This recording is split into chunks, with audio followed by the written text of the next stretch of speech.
Art, we're here at LeadsCon 2023. I'm with the Mayor of LeadsCon, Joey Liner. What's up, brother? What's up, man? Good to see you. Good to see you. So, I've never met you before. Yeah. My buddy Scott over here is telling me, you are the mayor, you gotta know Joey. Why do I gotta know Joey? So I've been in the space for about 20 years. I started back in 2003 selling mortgage leads, the first refi wave. Shared internet leads, you know? And so it kind of got me into the ecosystem. My friend had started up business mirroring like kind of the lending tree. Banks compete you in. That's how I started, bro. That's it, dude. Like, yeah, for sure. That's it. And so I learned the business pretty quick, selling leads to brokers. And then there was some direct-to-consumer like the AmeriQuest, New Centuries of the world. I got into contact center world because one of our biggest retail buyers came to us and said, hey, if you could get these people on the phone for us, we pay you a bigger bounty for it. And so it kind of went off, bells went off, and warm transfer. Wow. We called it a hot transfer at the time, but then it seemed like the industry accepted more warm transfer. Yeah. I stayed in that almost up to 2016 till we got acquired. I stayed on even beyond that, but the key was I got diversified in different verticals. So LeadsCon started in 2008 in the financial crisis. I got into education, insurance, home services. Wow. So I really was able to expand my horizon with contacts, and so work with a lot of brands, work with a lot of different product services, and then I got into digital media solutions as their chief revenue officer in 2019. Cool. Really expanded my offerings from service provider to a more of a media lead gen, and then I started my own consulting business about a year and a half ago.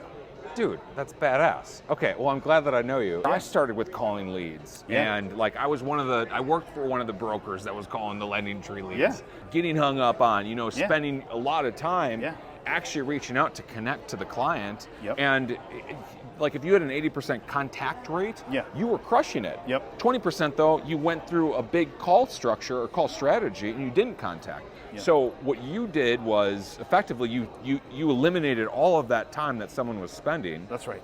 And created the hot transfer. Where do you see it going? Because that's like late 2000s, early 2010s. That was the like cutting edge. Where's the cutting edge now?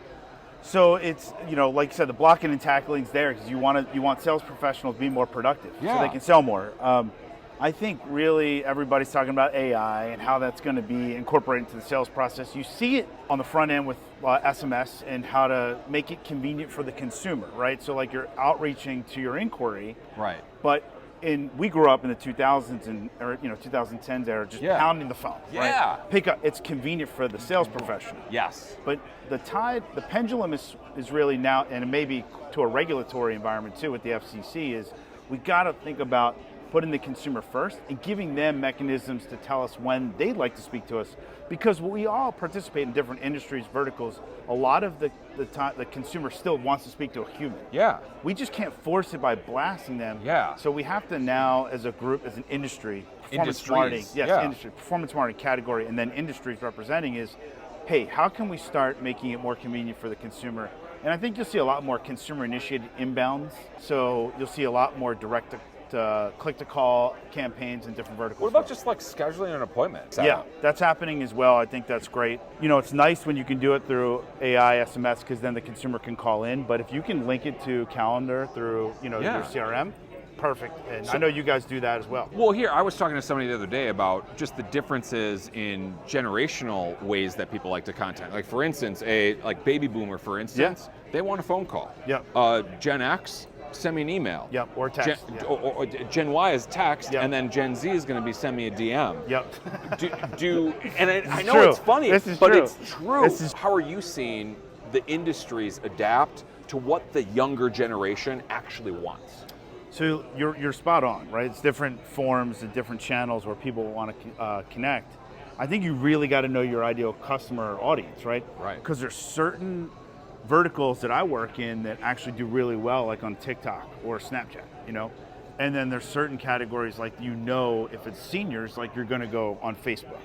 So you really got to understand when you deploy your dollars for performance marketing, like know where your audience is, but then know how they prefer to communicate. So if you're marketing them on TikTok, they may actually want to send you a message and fill out a traditional lead form like a senior will.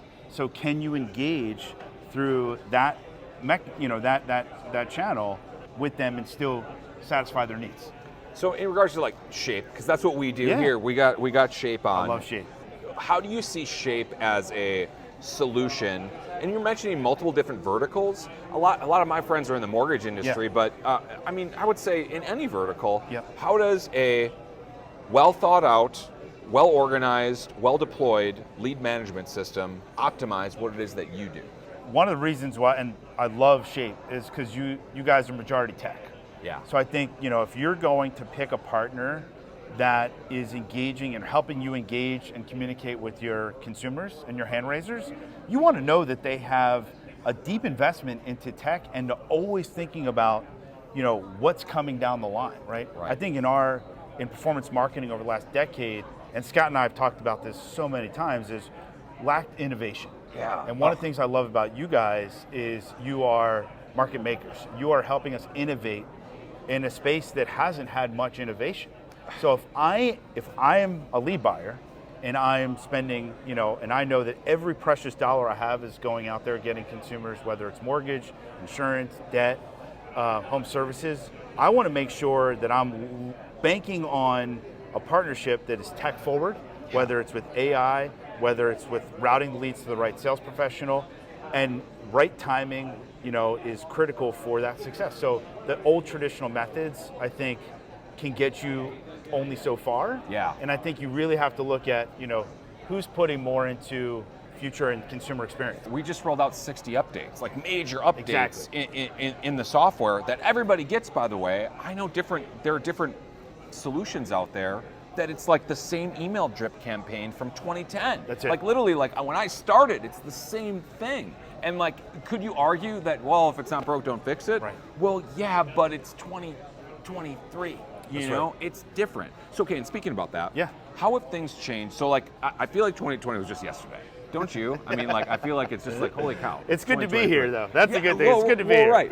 So, what's the biggest changes that you've seen since 2020, right now at the end of 2023? So the biggest thing we're staring down, I think, as a lead generation, performance marketing community is we've lacked putting the consumer first. I think we as a group have oversaturated our communication methods. We've overkilled messaging to consumers. And so the biggest thing going into the new year is the FCC right now is looking at potentially blowing up the shared internet lead model, which would shake up a lot of folks in here and the call center space. Yes, the doomsday model would be a one-to-one consent. Wow. Which I understand what the FCC is trying to do as far as letting the consumer know clearly who they want to speak to. The challenge and the problem with that is they're not going to be able to get comparison shopped, right? And that's why when we first started and we got into lending tree, banks compete, you win. Right. So I think there's this big, mystery right now on how they're going to respond, and we're going to know in the next couple months, but that's really what I'm looking at finishing off the year. If I'm just thinking about it, I like, for instance, I just got a window quote. My phone blowed up. Yeah. And I know people like on the mortgage side of things, you fill out a lending tree application, your phone is going to be blown up. That's it. I think that people don't want that, and they don't expect it. We got to do better. What do the clients actually want, and then how can it still be a profitable business? So, okay, going forward, what are you most excited about for the future? I think if you look at performance marketing spend year over year, if you look at like the CAC as people refer to, it just continues to grow. So I think a lot of whatever vertical or industry you're in, I think it's just proven when you spend X, you're going to get an ROI. Right. And so I think I love this industry. I'm not going to leave it. I'm doubling down, tripling down, even though if there's regulatory changes, we'll as a community come stronger together and adapt to it. But performance marketing is going to continue to grow year over year, and you're going to find different means and mechanisms to get hand raisers, but I just love it, Jimmy. I mean, I'm not going away. That's awesome, bro. All right, Joey, the mayor of LeadsCon. Yeah, thank you, man. Thanks, really brother. Appreciate it. This is awesome.